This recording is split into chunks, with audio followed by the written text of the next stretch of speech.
Okay, we'll call this meeting to order for January the 5th, Agenda and Priorities meeting. It's 3 p.m. and I would ask Councillor McKellar to please read the land acknowledgement.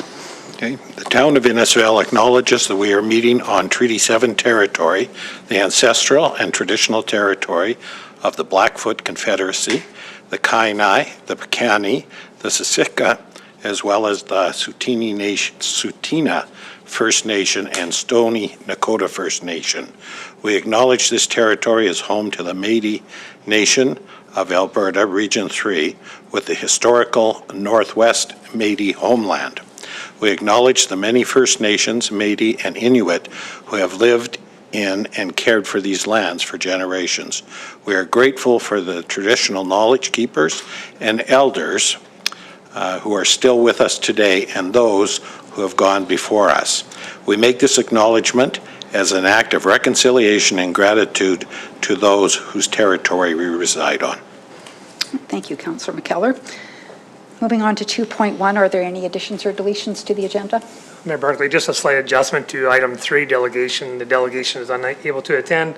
However, we will cover that administratively on Mr. Teskey's behalf. All right, thank you. Please have a motion to accept or to adopt the agenda as presented, please. Mayor Barclay, I'll make that motion. All right, thank you. All in favor? Carried. Okay, we'll move into the delegation portion then with CEO Becker. So, Council, before you is an item sent to you, part of the delegation form, but also the administration just received this notice to invite council to a free lacrosse try-it night on Wednesday, January 21st. I do believe council members or council member or one or two did attend a year or two ago. Again, it's exposure to our up-and-coming lacrosse program, which is gaining some momentum in Innisfail. They're asking for council's presence if you're available. So that's really about it. Right, thanks, CEO Becker. So, Juanita, will you send an invite out for that evening? And so, yes, we've been before. It was a lot of fun. You do not need to bring a caged helmet, but and certainly shoes that are fitting for a gymnasium would be perfect. And they didn't make us do too much, but it was a lot of fun to be there and see all the kids having such a great time. Okay, so we'll move into 4.1 with a strategic planning overview with CEO Becker. Thanks, Mayor Barclay. So this report, Council, is just an overview of the strategic planning policy as part of this report. It was only around 2018, 2019 when the town started going into more formal strategic planning processes, so relatively new to strategic planning formally. The process has been evolving ever since that time. This was the initial policy. I will admit it does require some adjustment to meet the processes that has been outlined for the last few years. But I just want to go through this report with you, Council, and then kind of set you up for this coming Wednesday and Thursday.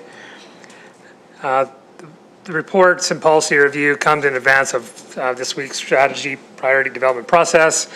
The plan itself is considered a multi-year plan, usually in a 4-year cycle. However, we encourage council to look beyond the 4 years. Just don't look in chunks of time, because you want your strategic plan to consider the longer term impact to the community, not just in the 4 years. There's also a formal mid-cycle review, usually with the same consultant that's going to help you this week to come back into you to update the plan and making sure we are advancing the plan or adjusting it accordingly. The plan is a live document. The plan can be adjusted and your priorities can be adjusted based on resolution of council or direction of council based on internal or external circumstance. So it's a live document to be adjusted based on the dialogue of council. One thing I would admit, the reporting of the plan to you, council, formally has had few different faces to it. I think that's one area that requires some improvements. We tried a few different ways to do it, and one has not really stuck. I would expect that this week through the consult, we will start having that dialogue. How are the results of the strategy reported to council and to the public? And really like to nail that down and report that strategy to you quarterly. So that's one area of improvement we need to work on. The strategic planning framework, which is part of this report, I'll just take a glimpse at it. Just keep scrolling, Juanita. So that diagram here is just really a simple snapshot of the strategy framework from Council's vision and mission to the strategic plan. I must admit that Innisfail Council has invited SLT to participate in your strategy development process. And it's really up to council to determine at what level do you wish your senior leaders to be part of that dialogue. We find it beneficial to be able to participate in the discussion as we are developing the work plans. Council is formulating the what, and SLT is then moving into the how. So as you can see on this diagram, from sustainability, strategic plan moves into the operational corporate planning piece. And the budget is really the connector between the governance and the administrative side of the strategy. So just a simple format to consider to give you a visual how this all comes together. So yeah, council, the report's there for your consideration as well as a policy. I'd be happy to take your questions. All right, thank you, CEO Becker. Does anyone have any questions? Councillor Heistad? Yeah, no questions. I just, observation, and thanks, Mayor Barclay. I just want to comment, just reiterate CEO Becker's comment about quarterly reporting. I think that would be key for us, coming into this. The strat plan is making sure that we find our own groove as a council, especially, we're still getting to know one another, especially on this process.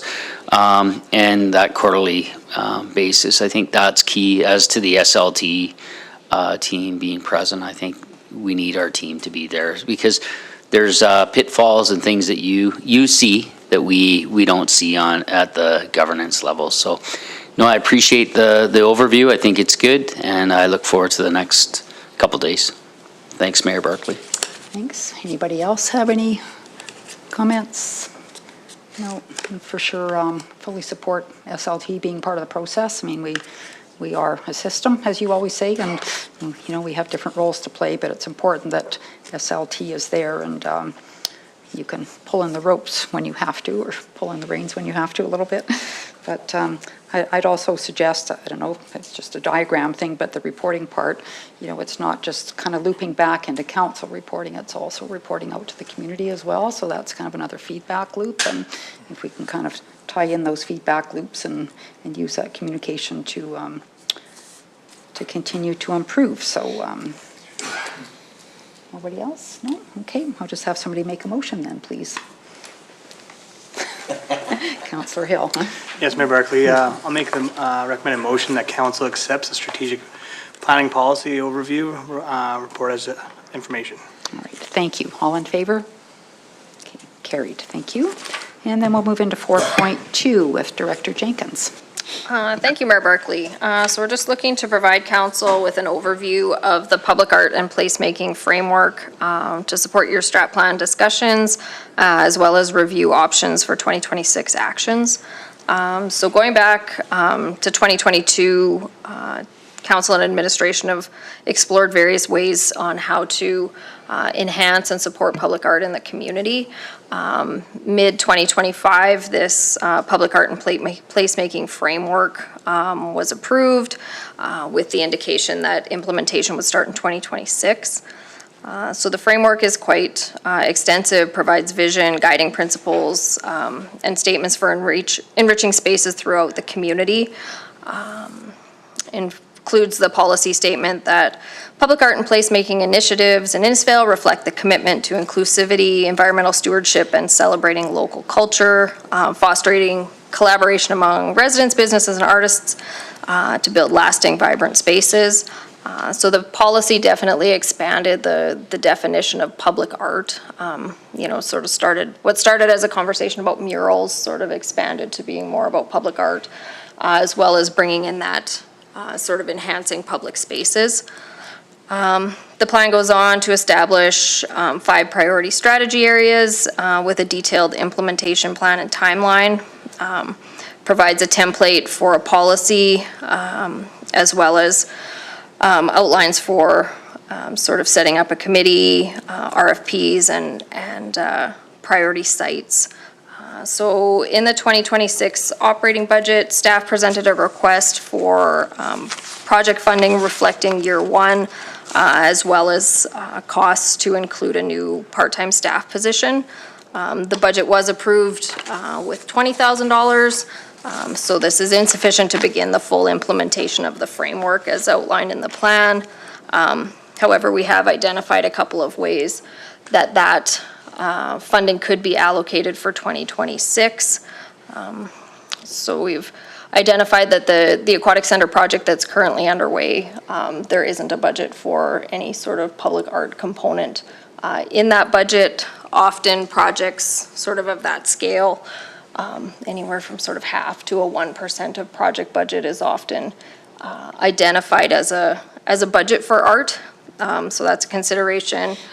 We could look at continued enhancement with Main Street. Council chambers has been identified, these sort of pictures in that display, or we can look at just going out for an open call for proposal utilizing council in 2026. Yeah, so really for council's information, that document, and any questions you might have. Okay, thank you, Director Jenkins. So this is also placemaking, it's not just public art, correct?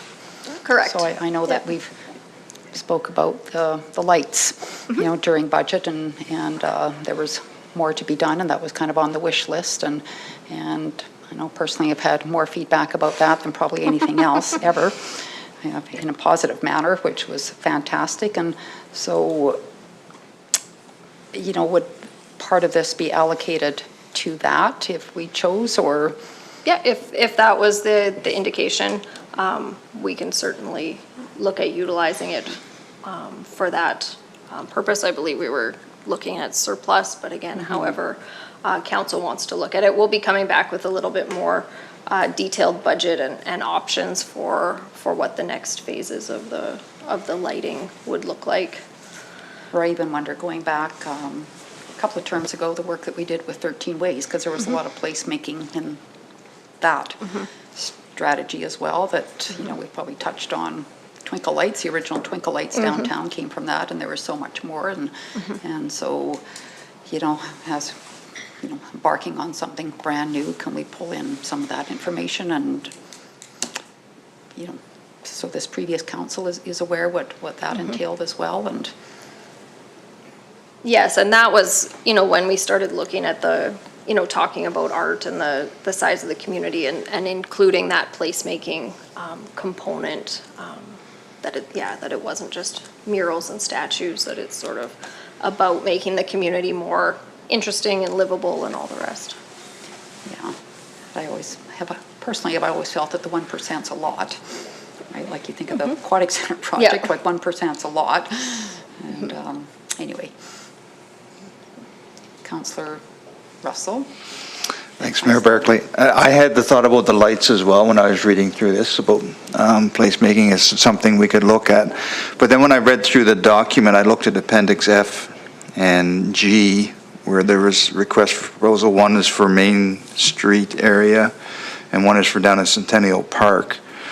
I think that template is there that you could, if choose, go out for a request for proposal, put the dollar amount in, choose one or the other or both. If we didn't choose as a council to maybe direct some towards the lights, you could do 10,000 each. See what we get back for proposals, which does still align with that plan that was there. But I do believe the lights align as well, so I'd be comfortable with any of those type of options. Okay, thank you. Councillor Heistad. Yeah, no, I appreciate, CEO Becker, I appreciate the work that's gone into this. I was the guy saying 20,000. We're doing our budget, but I think there's many options here. I think it was well thought out. What I like about the document was future endowment. If we're looking at that in the future, if just there's individuals that may want to, you know, give some money to the community for ongoing projects. And so I think that the lights and then doing an RFP it fits with Councillor Russell has commented on, and yeah, it's a start. We weren't there beforehand, so I appreciate the work that's gone into it. Thank you. Thank you. And Councillor Wing? Thank you, Mayor Barclay, and through to Director Jenkins.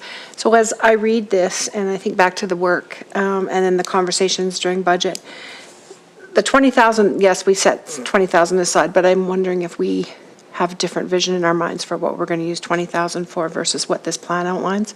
So year one with 20,000 was pretty much creating a bunch of infrastructure for town administration to be able to move forward with. So are we putting the cart before the horse, or are we going to be able to accomplish the administrative work that we need to, as well as some tangible projects? So at this point with the 20,000, we would only be either exploring those options in the absence of additional resources. We won't be moving forward with that new policy or the creation of advisory committees or that process. So I wonder if there, and I appreciate that this takes capacity to do as well, but I wonder if there isn't capacity building grants available that might provide some of that resources to us. I'm wondering about Alberta Foundation for the Arts and some of those other organizations, and whether there's a possibility to bring in some extra cash to help get that work done, because I do agree with you. I think that infrastructure work is really important for the success of the overall program. So just a thought.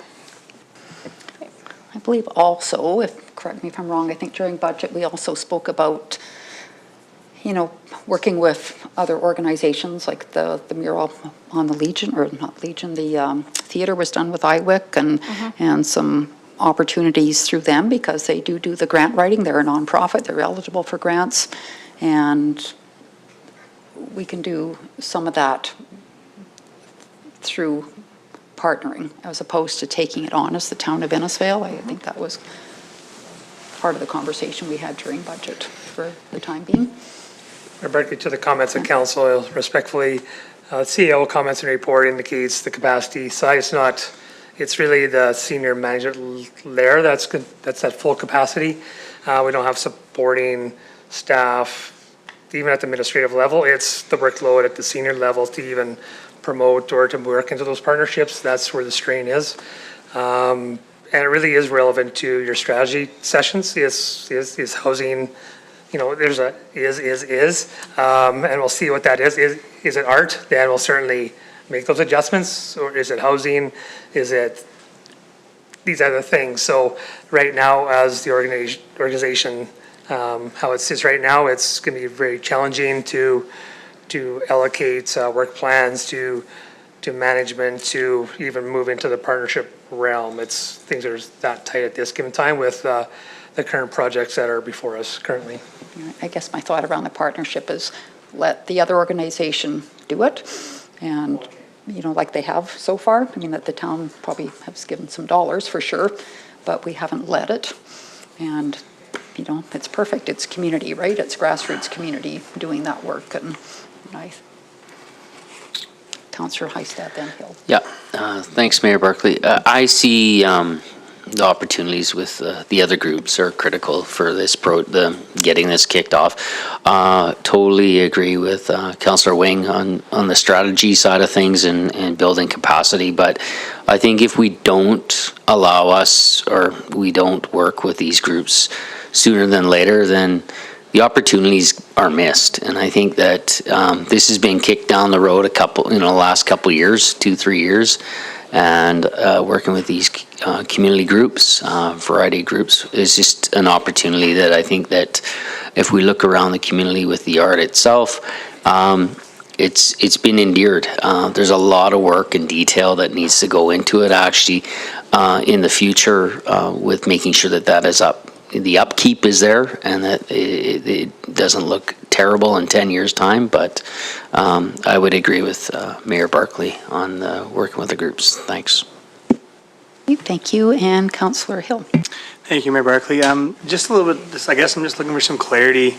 So we talk about IWIC and these groups. So who are the other groups, and how, what would the town's involvement be? And how has it historically happened? How has it come to be? Just so I understand, because I understand that $20,000 can get soaked up really quickly with, you know, a lot of, you know, it doesn't go very far when we're trying to create some framework and capacity with SLT, but how would that work? Yeah, I guess how does it work with IWIC and? Well, I think IWIC has spearheaded the project, so the theatre and Director Jenkins, maybe you can jump in, but they spearheaded the project and they applied for grants for the artist. And there was also funding available through The art The- community the art, grants have supported some of the murals that have been done through IWIC applying for the grant as sort of the nonprofit manager, and I believe ITT Yes. got some money for their summer camp program that they did as well.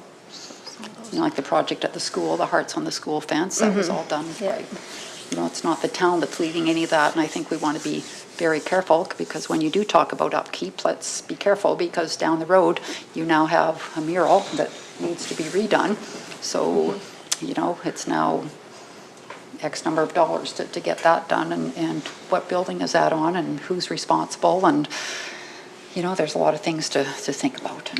So I guess just to quickly finish my thought process there, so is the expectation of like we're managing expectations of, you know, potentially this $20,000 or $25,000, is the expectation of council that this is going to be basically given to an organization to enhance public art, or is this something that the town's going to still be heavily involved with?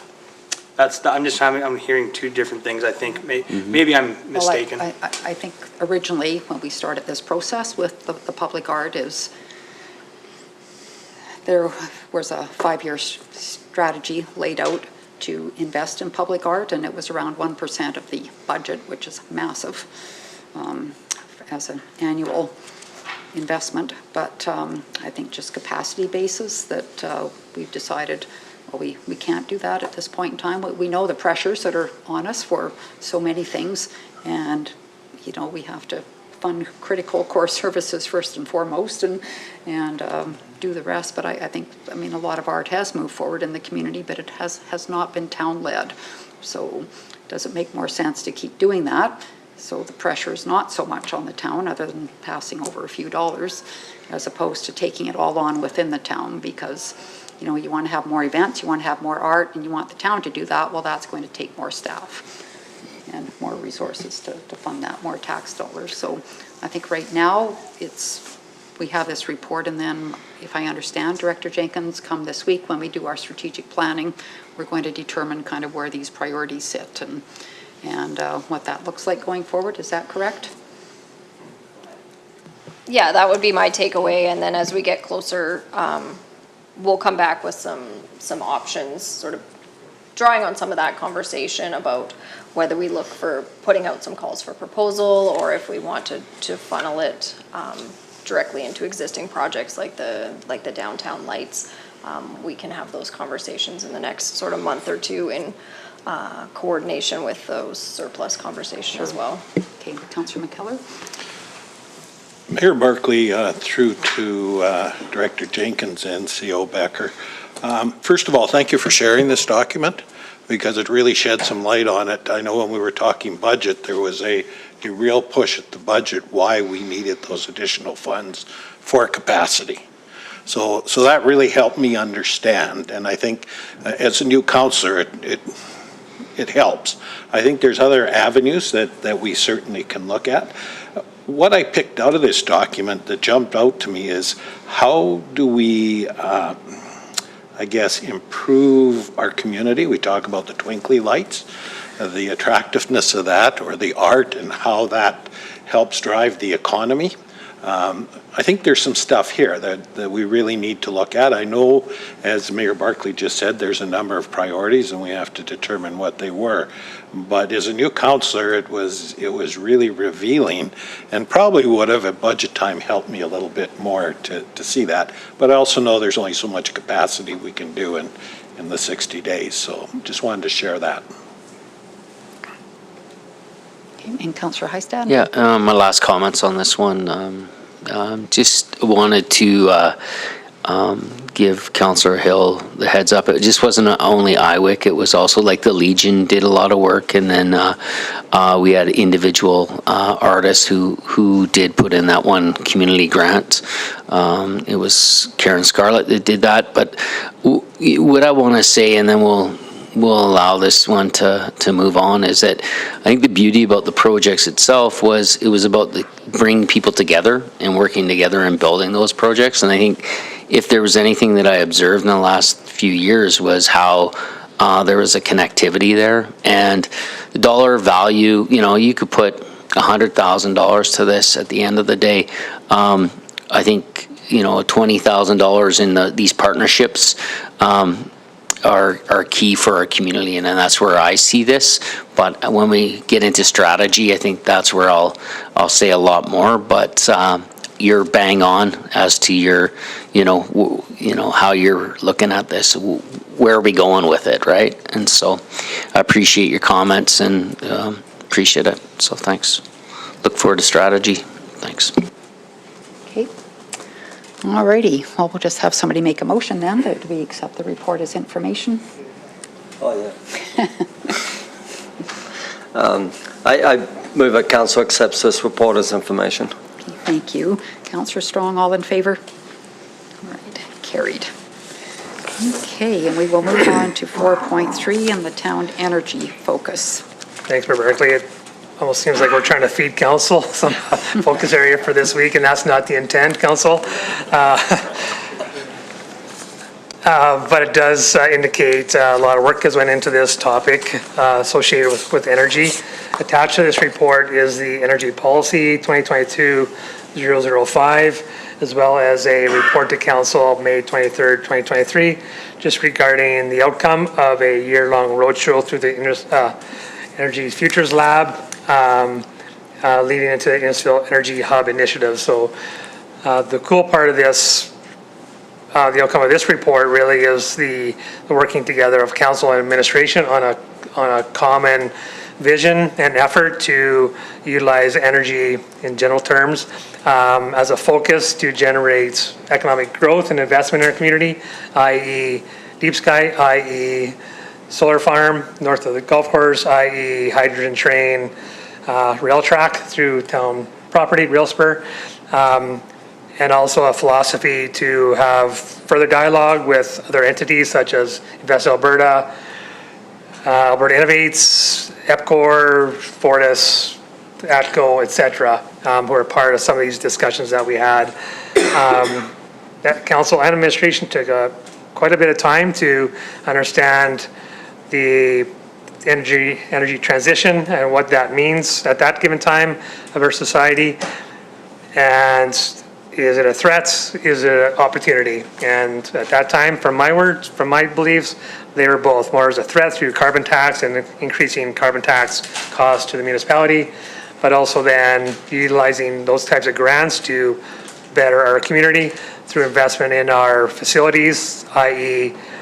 Solar panels on this facility, as well as the curling club, LED lighting, new furnaces, etc.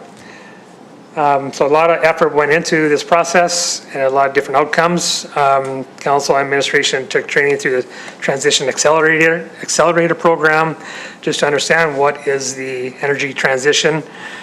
We did connect in with the Energy's Futures Lab, which I referenced, and the town hosted a year-long roadshow, which then led into the results of the attached document, which is there for your information.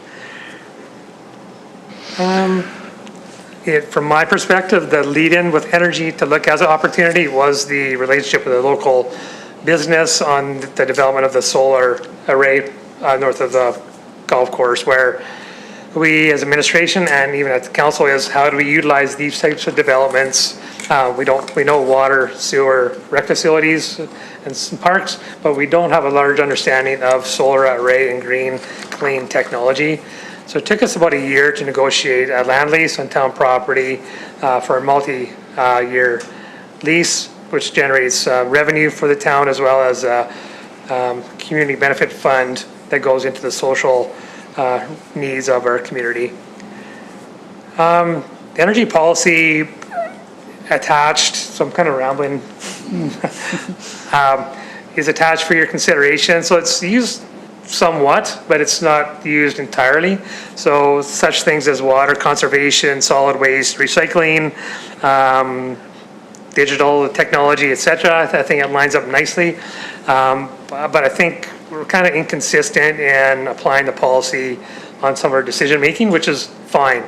So I think a policy review is required to best reflect council's vision associated with energy. Are we this associated with that energy, or are we more flexible? To help us administratively is to have council formulate a policy that aligns to your vision. So I'd like for us at some point come back to you, council, and review this policy to see how it lines up.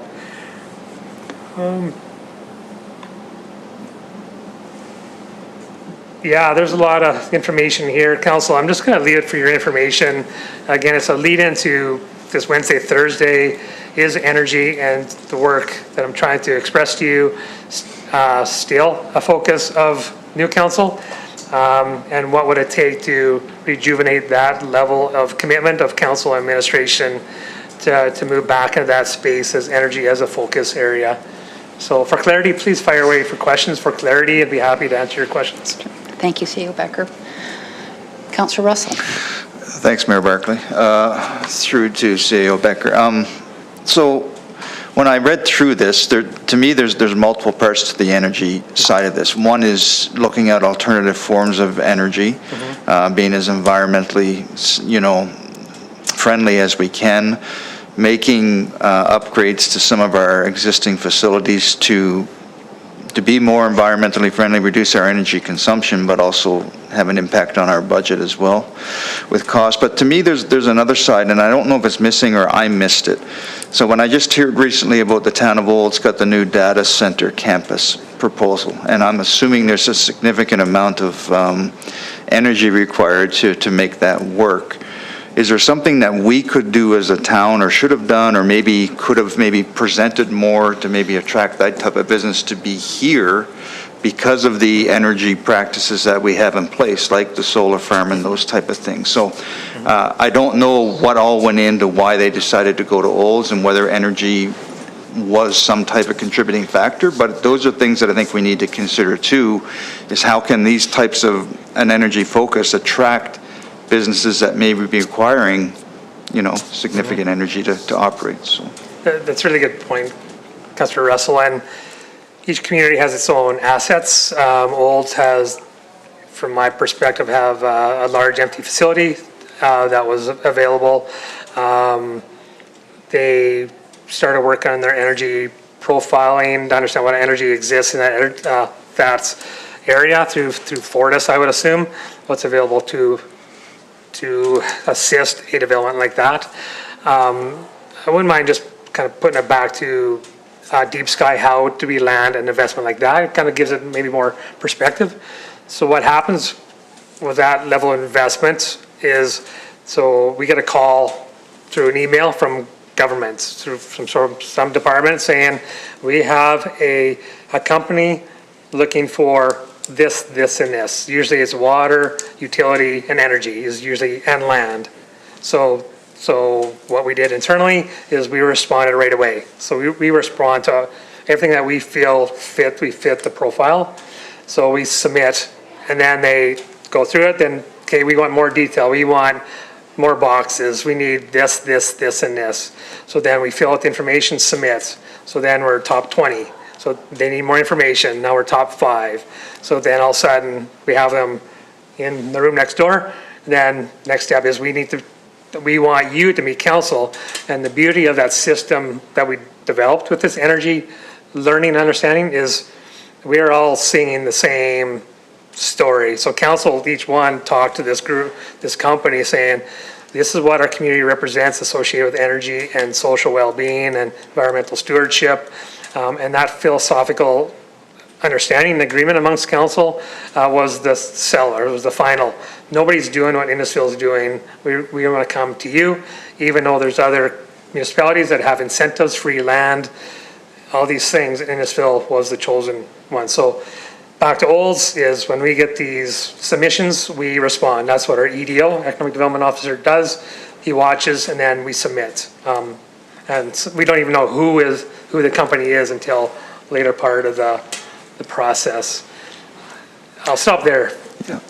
Mayor Barclay, just to follow up, no, I appreciate that, and I'm not saying that, we've done anything wrong in Nope. not getting that business. I mean, we've attracted some that some other towns are probably wishing they'd have attracted. But I think as part of the discussion and when we do strategic planning, when we talk about the energy side of things, I don't think we should also keep a focus on what can we do to help our development officer when these type of bids come up to put us in a place where we could be as competitive as possible to attract some of these businesses. That is the question, definitely. One answer to that question is, what is council's philosophy associated with energy? If council wishes, we want to maintain the momentum previous council administration achieved, that's a green light to me. And then we can come back, how do we map this out? What do you need, council? What do you, the previous council members, through your experience, what do we need to do as a council to achieve that level of investment? Because it wasn't just local, it wasn't just filling out the boxes, it was hours and hours of interactions with government, with organizations, on panels, communicating. We were invited to panels, even this week, we're invited, can you come to Calgary for this event to speak about Innisfail? And so it's way well beyond just the investment, it's the impression that we're leaving a legacy of Innisfail. We're putting us in a really positive light in this sector. But that's a really good question, Councillor, is how do we assist each other to achieve this? And for Wednesday, Thursday, if you say we want to keep going, then we'll take it away and start building out a framework profile. How do we do this? What does it take? And then we can start doing the dance back and forth to achieve that. And I'll put it back to you, Councillor, and to council members on your experiences, on ideas how we could move that forward. Okay, thank you. Councillor Wing? Thanks, Mayor Barclay. I actually don't have a lot to add as I've been listening certainly to everyone's comments more. I was thinking back to the session that some of us attended when we were in Calgary at the Alberta Munis Conference, talking about exactly the kind of work that we've just been talking about. But as I reflect back over the last 4 years, certainly energy has been critical. The town is walking the talk relative to the operations. We're modeling energy efficiency now as we move forward with our own assets. We focused on energy a lot as an economic development driver. So I guess when we are moving into our strategic planning, that will be a part of the conversation then, is to say, how will we continue to leverage Deep Sky and that level of work? We learned a lot through that process, but from an economic development perspective overall, are we still interested in focusing on energy? And if we are, how are we going to do that? Thank you. Okay, thank you. And I know, CEO Becker, maybe at some point in time, maybe it's worthwhile to have a Fortis come in, talk about power, right, and how it works, and load capabilities and all that kind of stuff, or even John, our Economic Development Officer, because he has that information that he shares, but it doesn't necessarily get shared with council. Like, we don't know kind of the deep details of it all, but it might be great to have him come in and kind of walk through, some of the information that he has from the community profile that we have, and what his process looks like, I guess. Yeah, sure. If that makes sense. And I know there's a couple of motions here, so you're asking, or no, that's the next one, sorry. That's Manager Shaw's, yes, okay. All right, so we can talk about more about this on Wednesday, Thursday, and just to give new council maybe some background, I would say I don't want to sound too altruistic, because we probably weren't at the time with the solar farm, but it was really driven through economics and what that solar farm north of the golf course was going to bring into our, as far as funding goes, and it was fairly significant, and it was driven more so through that at the time than anything else likely, and I think so much of it has. So we have spoke about doing another small solar array in the industrial park. things changed, and maybe they will change back at some point where that makes more sense. But, you know, it's all about trying to drive that top line revenue number and think outside the traditional means of raising funds. So it was also supported very much through the Energy Hub, or the Innisfail, the Energy Futures Lab, I should say.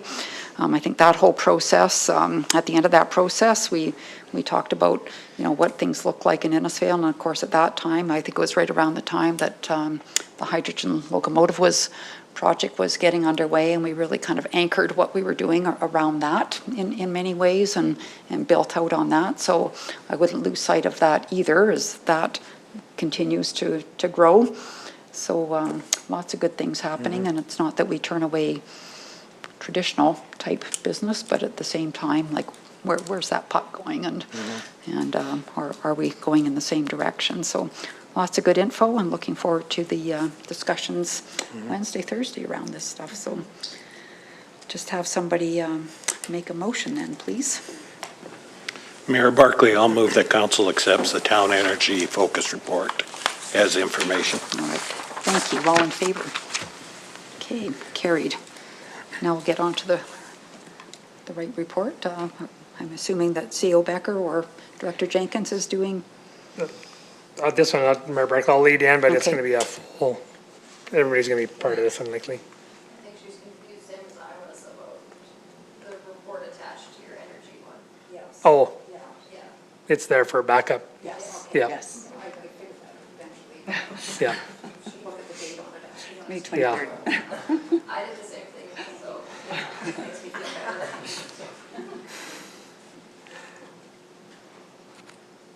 Okay, are you ready? Okay, so this report of council is a review of projects within the last term of council and determine at some given point if the list of projects will be maintained with new council. As the report reads, the list was formulated either by council, administration, public, even service clubs, or identified in existing town planning documents. So I'm just going to grab onto each project just to highlight them. Good chance, council, that we could or we will come back to you with more detail on the projects. Some have really advanced on with dialogue with previous council. Some have not. They're there just as placeholders. But just want to give new council some context to the list that exists within your budget sheets. So the first one obviously is slated for our 2027 budget, which is the feasibility study for the arena. Council has some base understanding that a large investment will be required in 2030-ish or a little bit beyond that. I believe, Director Jenkins, this study would help formulate what that investment is required over the course of time. Yeah, so this study would help us to scope the project, and then be able to have those sort of base documents looking at grant funding and that budgeting component. So it kind of ties into a few of the other items that are on this list. The rec plan that we're doing this year will also help to inform some of that, the community desires and needs for the arena as well. If it's not just a revamp of the existing, if there's additions that would go along with that investment. Okay, and I'll just continue on unless you have any questions, council, please interrupt. The next item is the solar farm, and I wouldn't mind just pulling up the GIS, and I'll let Director Kennedy speak to this one, and where the status is of this project. Sure. So, yeah, we do have the application and approval in with AUC in regards to the solar farm. It is just south of the industrial park in, that location there that she's highlighting. It is for a 2 megawatt solar farm. Right now, it's on pause just in regards to the market value and just feasibly rate of return just didn't make sense to proceed. So each year we'll continue to look at the market value and evaluate based on how to proceed with that one. So we'll continue to update.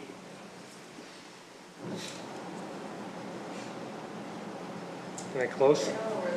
Blue line squiggles through. Mayor Barclay, I was trying to get an idea of exactly where we're going. We're Right there. right there, okay, thank you. Okay.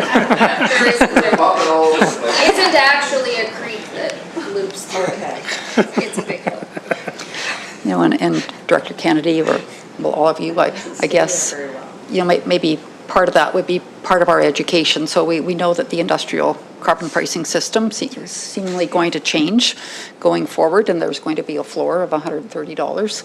And how is that going to impact the carbon credit market going forward? And bringing somebody in, I don't know who that might be, like a Sean Collins or something, to talk about that and the impact that it could have. And, you know, because there was a significant amount of revenue generation, I believe, from that aspect of that solar project as well, and plus our own solar arrays on the arena, or on the curling rink and the fire hall and this building too. So.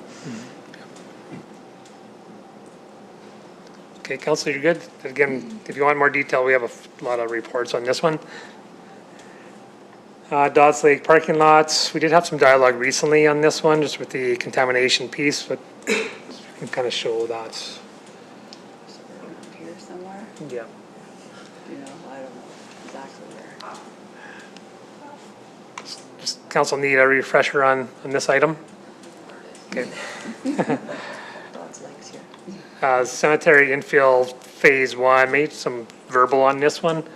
I think we had a little bit of chat during the budget process, but if you could speak to this one.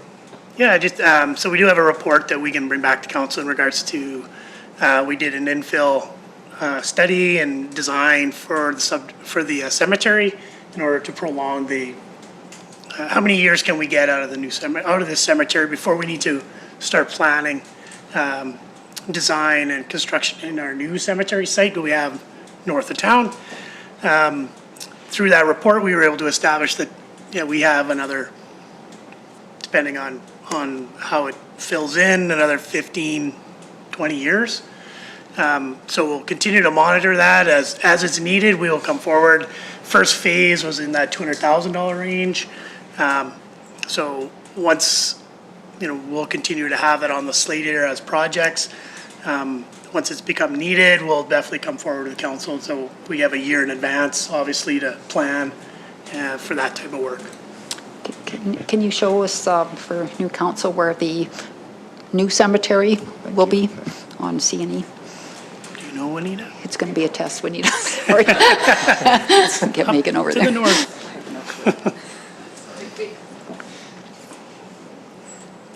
Right there. This is the parcel. That one there. So right now, it's just we use it as leased land, but it is kind of designated for the future cemetery.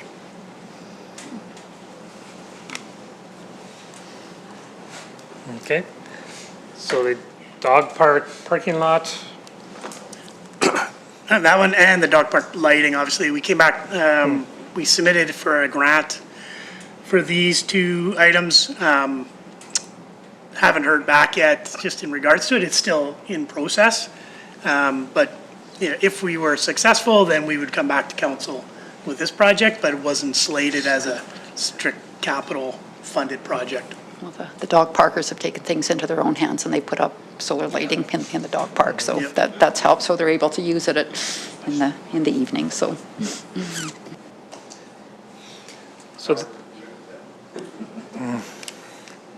so this item came up through the public just regarding access to the dog park and to have a more of adjacent parking lot, I believe, coming through cemetery down Correct. the hill. Yeah, so going into the cemetery, kind of parking by, if you guys knows a disc golf, hole 6. It's around top of the hill, kind of by the memorial trees at the cemetery. As you go through the cemetery, we looked at an option to add a parking lot kind of by the memorial trees there, as well as still blending in with the golf course as well, so.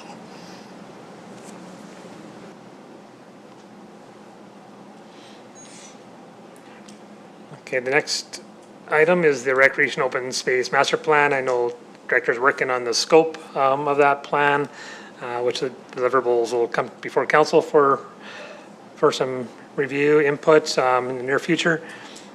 I'm sure, Director, if you have anything more to say to this, but No, and we'll be looking, yeah, to bring that scope in the next week or so to council before we put the RFP out.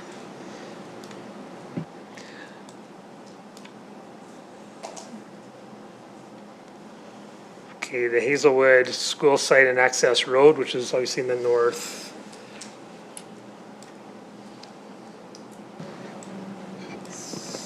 In the north part.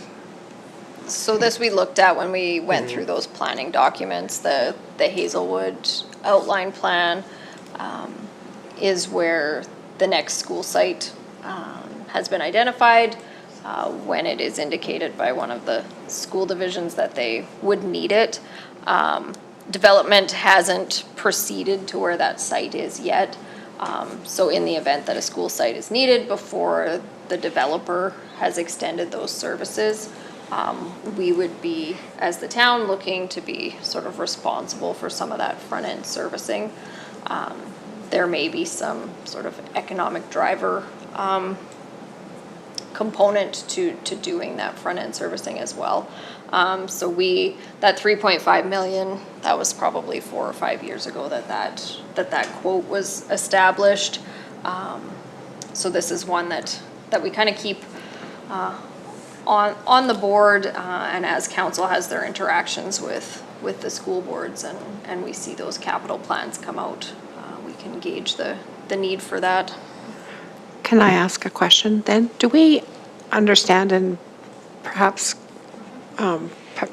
Councillor Russell can help, but there's been legislative changes with the provincial government relative to schools and school ownership. So will we be engaging with school divisions around that growth, or would we be engaging with the province, and then do we have to get them to approve it? And So my understanding is the capital planning process still proceeds in the same way in terms of the school divisions submitting their requirements and their needs. But when those, as opposed to transitioning to school board ownership, it transitions to the province when that is complete. We won't be one of the guinea pig projects because we aren't building a school right now, but yeah, and that ownership change doesn't impact existing school sites. It's only on the new.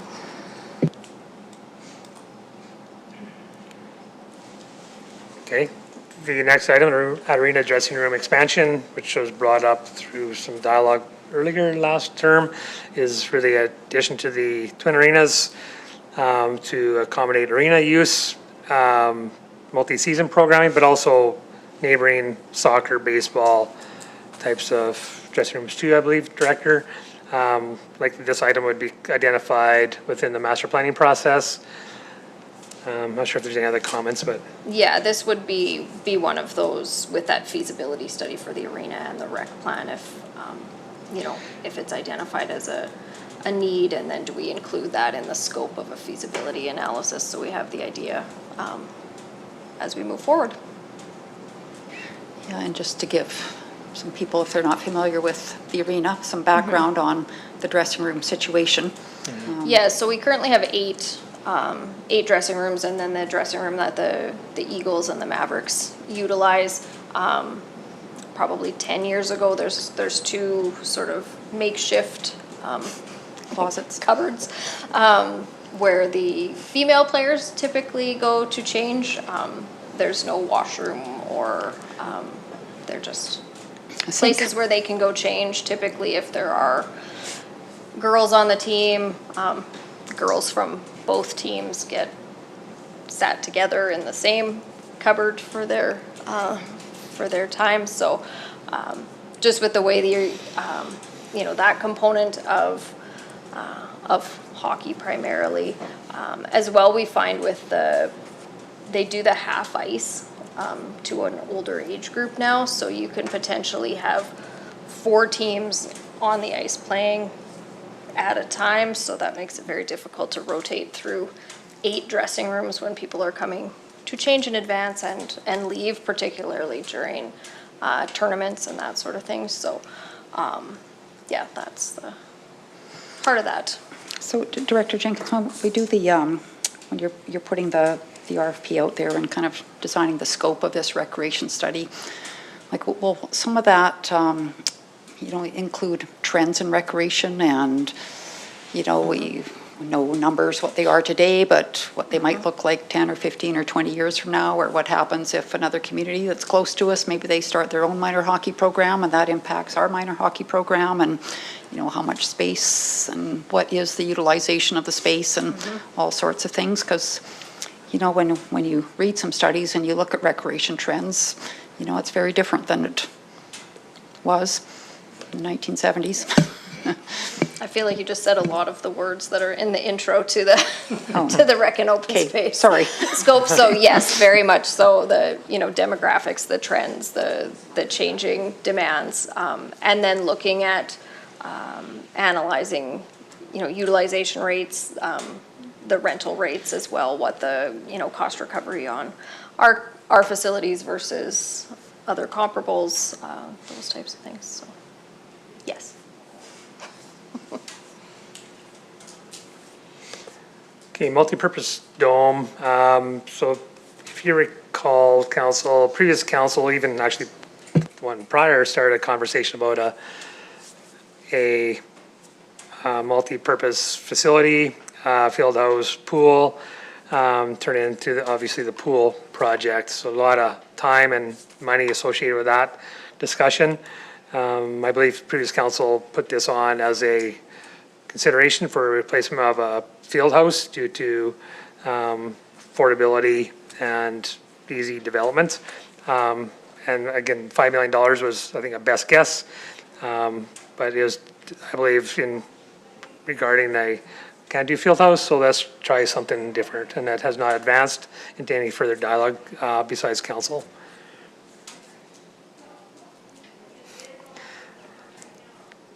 Again, this would be likely identified within the master planning process if it's something the community wishes for or council wishes to.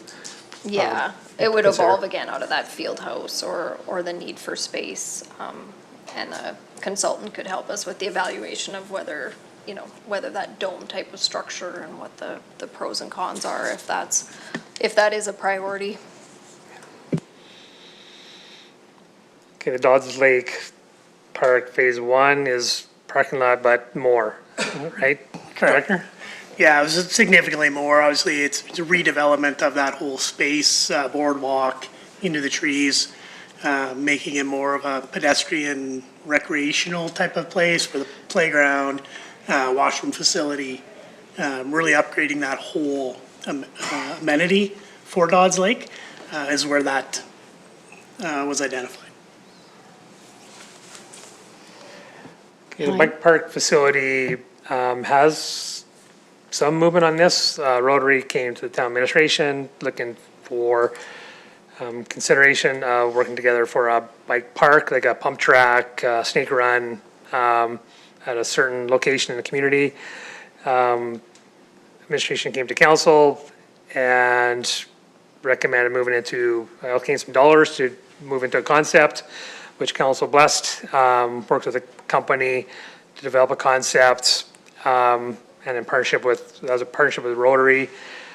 Now we're in a place of Rotary asking council to consider a green lighting project on the existing pump track area, which is the landfill location, or where the outdoor cement pad is located in the amphitheater area. Right now, where it's left is administration wants to come to you. Council will give you some of that history of dialogue with the Rotary to see if it's still of interest to continue on with advancing this project with Rotary. There's been a few dollars allocated just for the development of concepts. Rotary has advanced into a little bit more detail, but not into detailed planning yet. So we'd like to give you that information in the next week or so to see if council is interested in advancing this conversation with the Rotary. So previous council, obviously allocating some dollars, had interest to continuing on a dialogue, but it was at the time of the election, which new council now it's advanced to you. Do you wish to continue on with the Rotary? And here's what the idea concept looks like. So again, potentially next Monday, or the week following, council will have an administrative report for your consideration. And if you like it, we'll continue on with dialogue with Rotary. And if you don't, you certainly can express that it does not fit in the priority of council. Aspen Heights and Lakewood Drive pedestrian crossing. It's come about a couple times from a couple citizens. This came to council for consideration, so obviously Aspen Heights, you know, that is to cross into the Ski Hill area, to move from sidewalk out to Aspen Heights to cross the highway into the Ski Hill area. And the next item on this list is moving to the trail beyond probably an upgraded trail requirement, go to the golf course, of course, where there's no trail moving towards the east, towards Innisfail. Right now, the town has put it here, it's unfunded, nor has been approved at this point. It's identified as is that a mid-priority in our pedestrian trail master plan? Correct, yeah, it was a low priority. Low priority? In the pedestrian safety review that we did, just based on volume and as well as connectivity wasn't there. So we did identify 2 projects, one the intersection itself, and then the second one is the connector to get it to be to the sidewalk on 56th going into the campground. This would be just strictly along the Ski Hill Road and then ties on into 56th, not to upgrade the trail along the campground on the Lakewood side. That'd be a separate project. And then past Sunset, that'd be, again, 3 different type of projects. Right now, we were looking at doing the pedestrian crossing and then connecting it to a sidewalk, shortest distance, so that there is that connectivity. Okay, and then the final one on the list is next page is the Lakewood Drive Trail upgrade. Again, the previous topic spurred on council dialogue to then upgrade potentially the Lakewood Drive Trail, which goes from the golf course down through to the library, even past into the tracks, I believe, on Lakewood Drive. Director? So that, again, so that would be like that 3rd phase of the project to get it from the golf course all the way to Sunset Glass, I guess. Because I guess the way we looked at it is based on council's direction, I guess. Do we want to connect it just for connectivity to the sidewalk, or do we want to upgrade the trail? So the trail itself is significantly longer than what we have here. But it needs a lot of, because it goes into a drainage ditch and it takes a lot of work, as well as then we need to look at setback. I don't even, like, we have the golf course or the campground, not a problem. We could do some clearing, make it work there.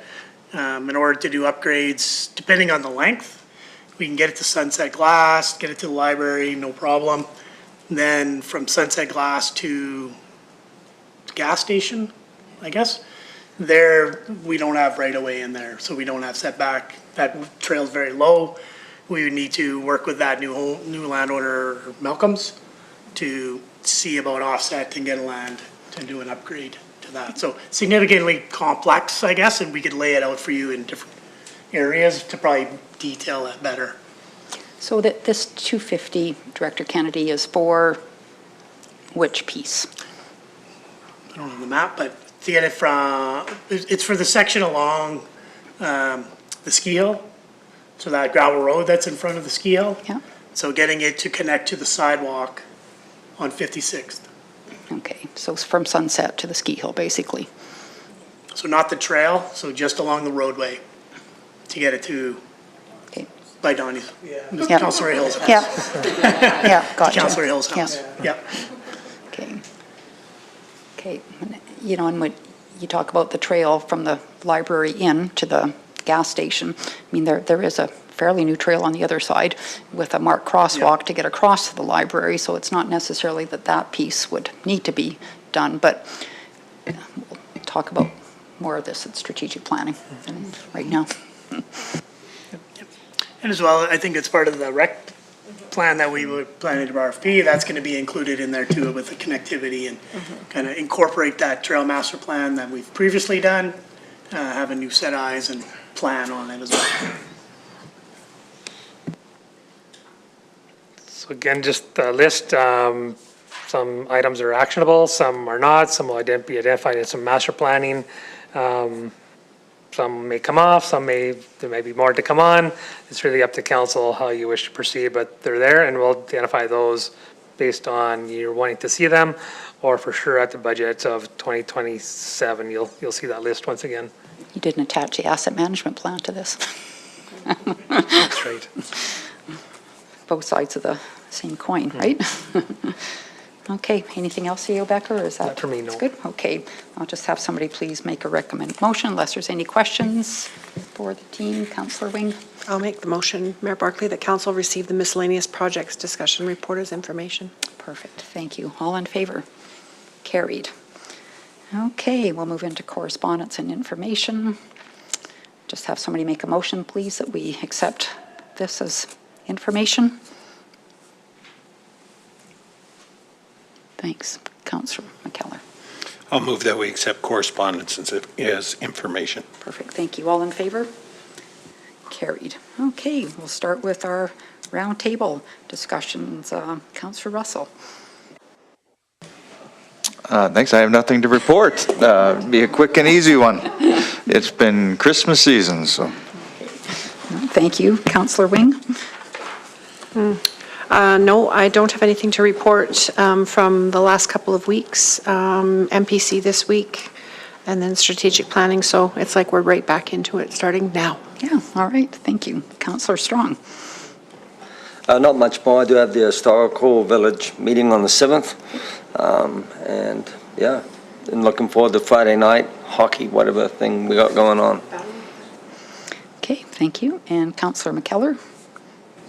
Mayor Barclay, I have very little to report because of the Christmas season, although I do want to mention, it will be in my report, the Innisfail Library and Learning Center put forth a bid on a library bicycle, and they were successful in that bid, and it will be coming to our community at the end of this month. Perfect, thank you. And Councillor Heistad? Thanks, Mayor Barclay. Just the Battle of the Badges, and I'm going to be cheering for the RCMP this year. The fire guys really mean to me and some of my colleagues when they played against us. But I'm looking forward to getting back into the groove. And then I saw an article on December 30th on the tabulator. It was regarding us being under budget for the election, and for the record, I still like the tabulator process for our community, and just want to make sure that's my comment. But and we had correspondence from one of our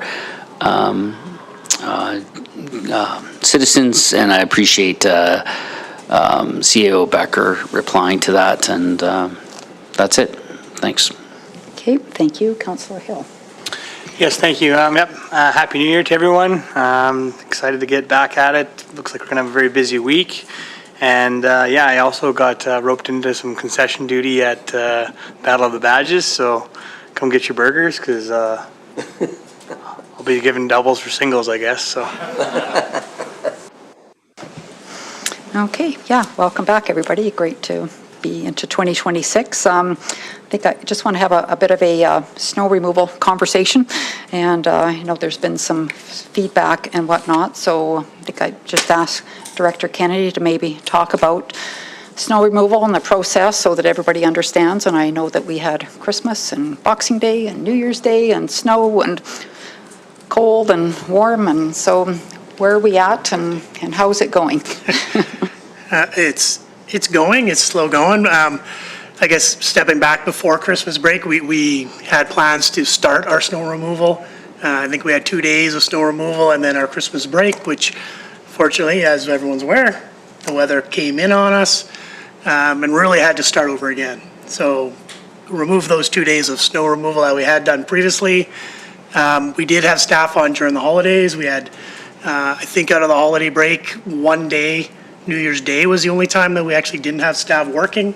Christmas Day, Boxing Day, we did have 1 to 1.5 staff members working. So, yeah, it's been a tough go over the holiday break. Again, timing of the holidays doesn't help, but then also it just weather itself happens. Our Parks Department, so that's our Public Works Department, our Parks Department, they took off Christmas Day, Boxing Day, worked the weekend, and then Christmas or New Year's, they're off as well. Otherwise, we do have our Parks Department also working on prioritizing rinks and trails on the weekends. So that has been happening for the last month as well. So it may appear just with the weather, the volume of weather, that we've been kind of lacking, but like we have had resources out there plucking away at the weather and snow that we can. Yeah, no, thank you. And I guess I'm curious about, well, tell the new councillors, like how long does it take if we didn't get any more snow and you started on P1, the priority 1 routes, and how many days does it take to do the whole town? So last year, we only actually had 1 full cycle of snow removal, just with the weather. And it took us 16 working days. So that's 16 working days, not including weekends, to do full town removal. So right now we are tracking, obviously, now that we've had, this will be day 3 of snow removal. We'll track again, as long as we're not being set back again, we'll continue to track and then report back and monitor that, how it works. So I'm wondering about some communication out to the community about that, you know, it does take 16 days, provided there's no new snow that comes in and we have to start over. And I know even on the map, like it shows the priority 1 route, but I thought we had a map where it kind of color-coded the other routes as well. No, so we just focus on priority 1, and then, because then it's based on where do we start? There is no set starting on, you know, Hazelwood. That isn't a set, it's all priority 2. So once priority 1 is done, we start and then we just start going based on, it also follows we try to follow our garbage route. Of course, so that we're not yeah, interfering with garbage route. So that helps prioritize how we started as well. Yeah, another complication, right? Yeah. The garbage, yeah. So, you know, I was even thinking, you know, I think we have 69 kilometers of roads in Innisfail, so we're doing both sides of the road, so that's basically 140 kilometers of road that you're doing snow removal on, and not just grading, but removing it.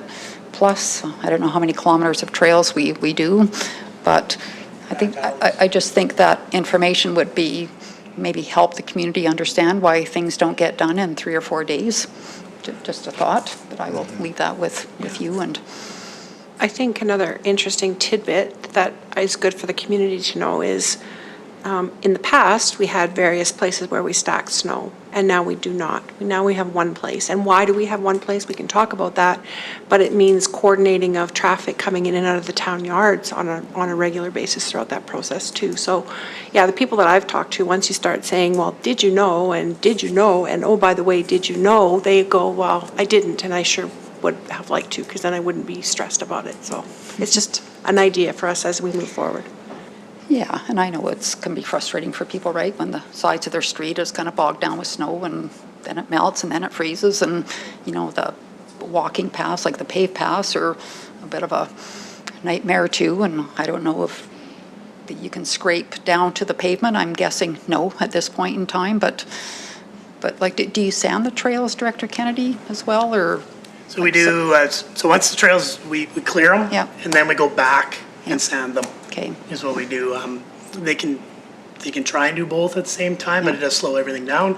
So focus, right now, we're able to do all the trails in 3 days. Okay. So we get in there, hammer the trails out, and then go back into the maintenance side of the trails. Okay, and I'm not grilling you because I'm criticizing, just so I understand it, like even the outdoor rinks.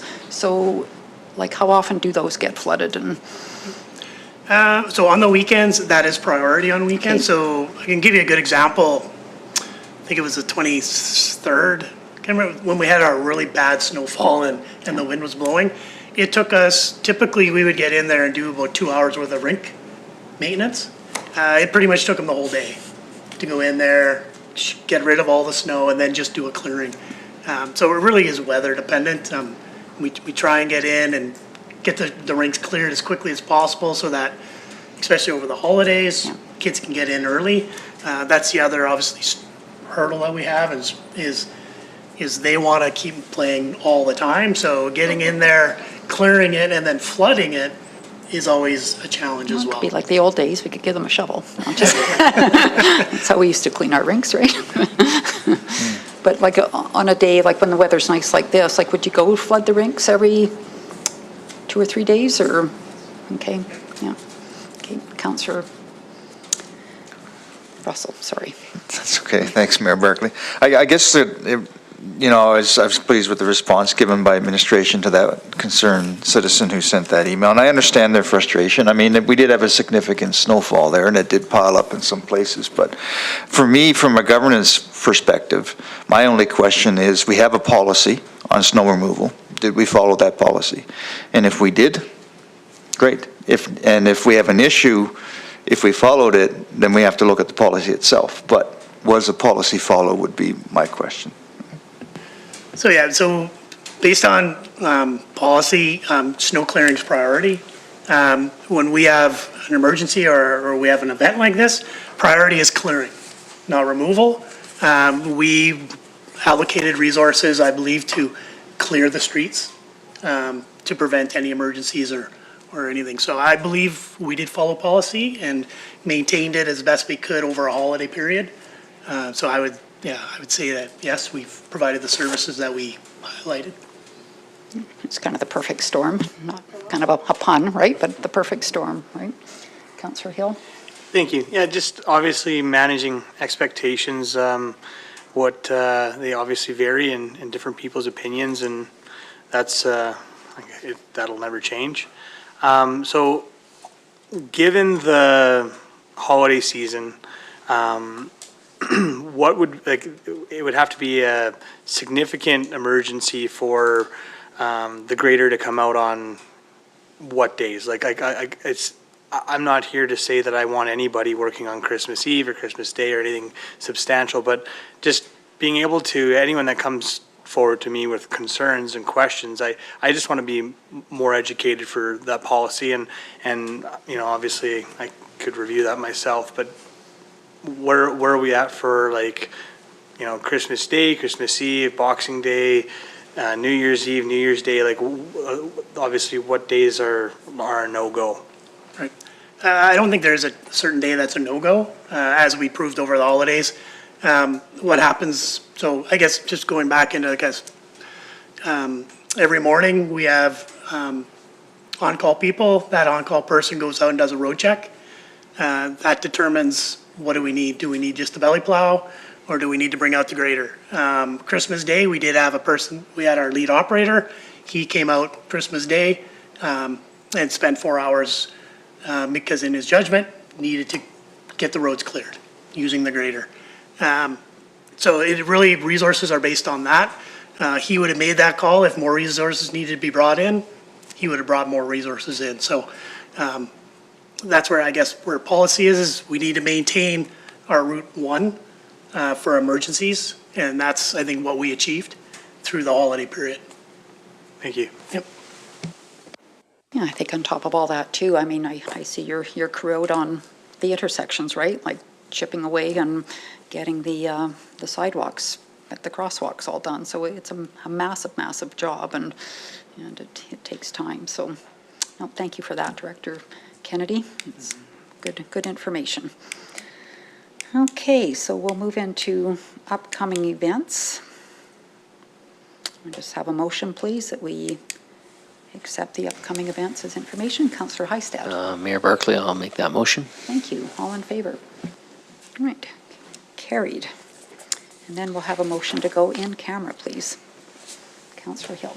Yes, Mayor Barclay, I'll make the motion that we move in camera. Thank you. All in favor? Okay, carried. We'll take a